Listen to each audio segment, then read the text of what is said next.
Justice au pays de l'or noir. Depuis plus de 150 ans, le pétrole est l'un des principaux carburants de l'industrie et du capitalisme. Mais ça coûte cher, l'or noir, et pas seulement à l'écologie. Ça coûte la vie, en Irak, en Libye, en Afrique subsaharienne, où la mainmise des compagnies pétrolières est garantie par les bombes, les massacres et les coups d'État. Ça coûte de l'argent en France, un marché de plus de 50 milliards d'euros, de quoi vous pomper un salaire à moins de 2. Un plein de 40 litres à 1,60 € le litre coûte en ce moment 64 €. Sur ces 64 €, 1,30 € tout au plus servent à payer l'extraction. Le transport, c'est 60 centimes. Le raffinage et la distribution représentent au maximum 16% de la somme, soit 10 €. Ça fait au mieux 12 € sur 64. Où passe donc le pognon? Le pays d'extraction touche une redevance, mais elle varie suivant ses capacités de négociation et le nombre de bombes qu'il a pris sur la gueule. Ce n'est donc pas ça qui pèse le plus lourd. Le gros de la pompe Afrique revient à l'État français, qui prend environ 38 €, soit 60% du plein d'essence.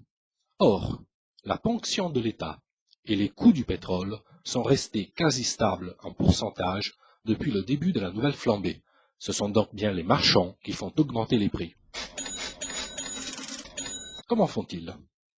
Bien sûr, la réalité économique et politique a une influence sur le prix du pétrole. Mais pourquoi la guerre en Libye a-t-elle fait bondir les prix du brut alors que ce pays ne pèse que 2% du marché? Comme le dit le PDG de Total, Christophe de Margerie, qui veut peut-être la carte du Parti communiste français, les marchés utilisent ces crises pour justifier leurs opérations spéculatives.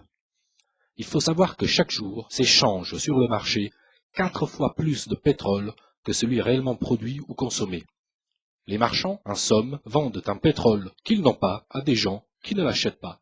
Et c'est le travailleur obligé de prendre la voiture qui paie l'addition. Monsieur le PDG de Total oublie juste de nous dire pourquoi, quand le cours du pétrole baisse, ça ne se voit pas à la pompe. Et oui, car après le choc de la crise financière de 2008, le prix du baril avait diminué de 20% en 3 mois. Mais les tarifs à la pompe, non. Total et les autres pétroliers avaient oublié, faut dire qu'ils sont très distraits, de répercuter à la pompe les baisses du baril de pétrole, tout simplement. Et tous les moyens sont bons pour garder les prix au plus haut. En mer, à côté des pédalos, on trouve tout un tas de tankers qui se baladent pendant des semaines en attendant l'augmentation des cours pour livrer leur pétrole au moment le plus propice. Sinon, il y a aussi le coût classique qui consiste à réduire la capacité de raffinage au moment des départs en vacances. On en fait le moins quand il en faut le plus. Logique. Et ça marche du tonnerre. Alors que la crise est censée peser sur l'économie, Total a engrangé la bagatelle de 60 milliards d'euros de profit en 5 ans. En pleine crise pétrolière de 2008, près de 14 milliards. Bingo! Les actionnaires attendent la prochaine récession en se frottant les mains. Avec la flambée de l'immobilier, les ménages les plus modestes, les travailleurs, sont contraints de s'installer à la périphérie des grandes villes. Résultat, faute de transport en commun, ils paient de plus en plus cher l'essence pour se rendre au travail, accéder au commerce et aux loisirs.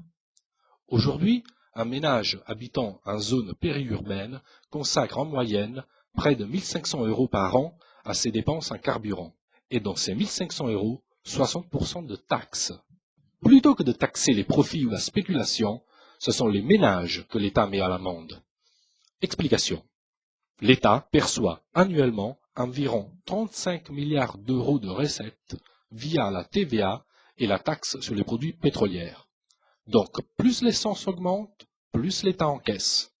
Et comme en même temps, l'UMP garantit les niches fiscales, maintient le bouclier fiscal jusqu'en 2012, allège l'ISF, avec les taxes sur les carburants, ce sont les cadeaux fiscaux aux plus riches qui sont financés et pas les services publics.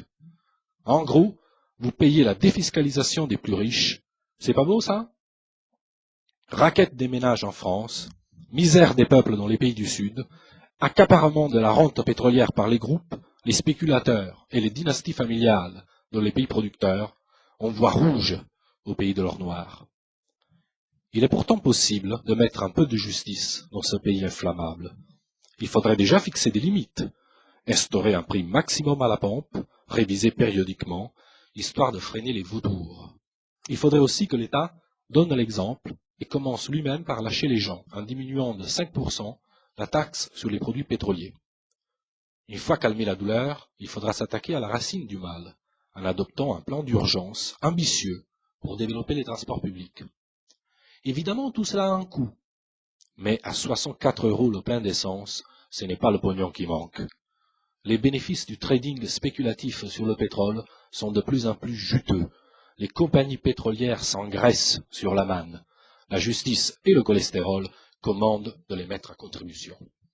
On sait tous que l'impératif écologique nous impose de changer de mode de développement et de réduire notre dépendance aux énergies non renouvelables.